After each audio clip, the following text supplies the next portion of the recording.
बैठल बनी विश्वकर्मा जी। ठीक बा, हमरा के पता ना, हम इनका के भर रास्ता भैया भैया कहत नहीं आई, हमरा के कौना नाता से भौजी बनैले हमरा नहीं मालूम, लेकिन जब भौजी बनैले बड़न तो इनका खातिर बहुत दिक्कत बा।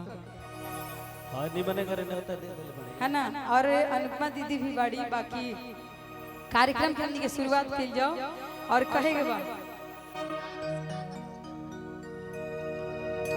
किया है जागी जागी अमैया दुलारी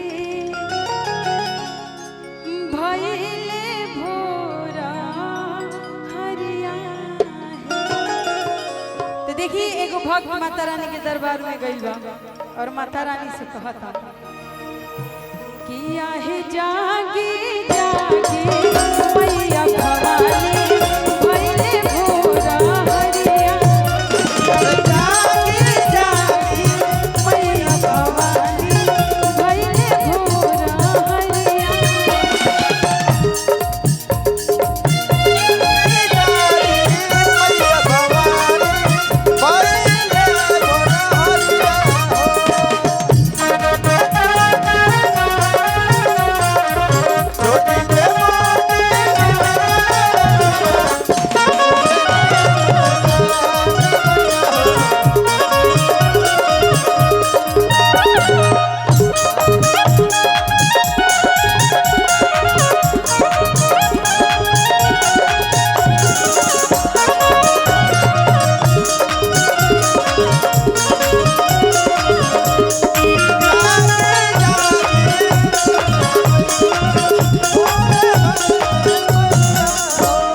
कहतरी माता रानी से रौरी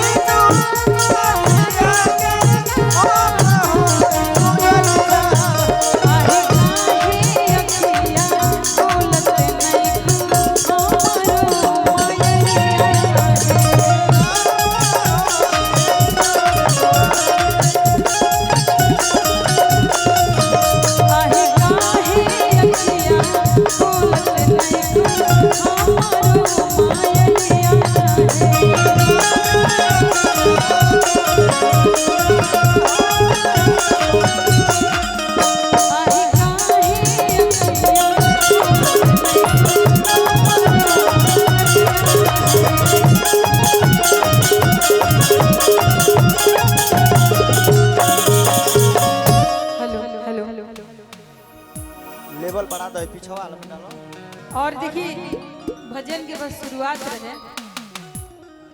हेमा दीदी क्षमा चाहते हो बाबू के बाबा जी और ये परिवार के गार्जियन आप सबके सम्मान करे खातिर उपस्थित भइल बानी, तो सबका स्वागत सम्मान हो जाए।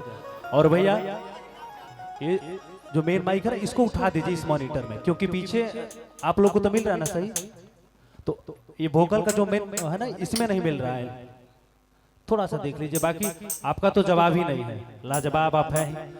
तो नवल किशोर सिंह जी इस पूरे परिवार के गार्जियन हैं और छोटे बाबू के दादाजी हैं और हम सबके अभिभावक हैं। मैं उनसे आग्रह करता हूं कि आप आए और अनुपमा दीदी आप भी आ जाइए, स्वागत सम्मान हो जाए।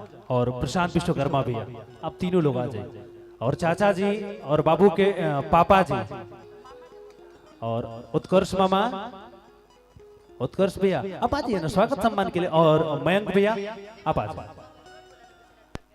हाँ नहीं पेमेंट तो मिलवे करिए करे बुरा ना हमारा भाई, आप आ जाओ बबलू, आ जाओ मेरा भाई।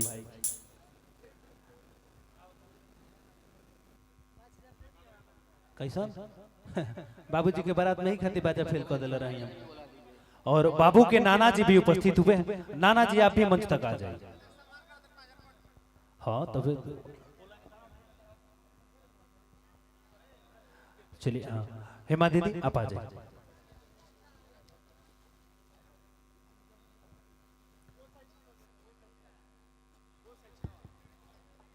कोई बात नहीं, कलाकारों का स्वागत सम्मान हो रहा है। एक बार आप सब ताली बजा के भी थोड़ा आशीर्वाद देते रहिए ताकि हम सबका हौसला बढ़े कि नहीं, आप सबका आशीर्वाद सम्मान मिला। प्रशांत भैया, प्रशांत विश्वकर्मा भैया आप आ जाइए। भैया का स्वागत कर दीजिए ना, मयंक भैया आप आ जाइए। उत्कर्ष भैया आप दोनों भाई मिलके बबलू भाई का स्वागत और सम्मान कर दीजिए।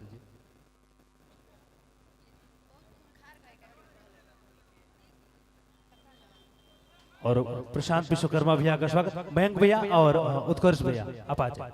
बबलू बाबू ए मंच के श्री गणेश करे वाला और भोजपुरी के बहुत अच्छा गायक भी हमें भाई हमारे। हाँ, सब लोग फ्रेम में आ जाइए। हाँ ठीक है। अब रवि भाई हाँ कहा गए।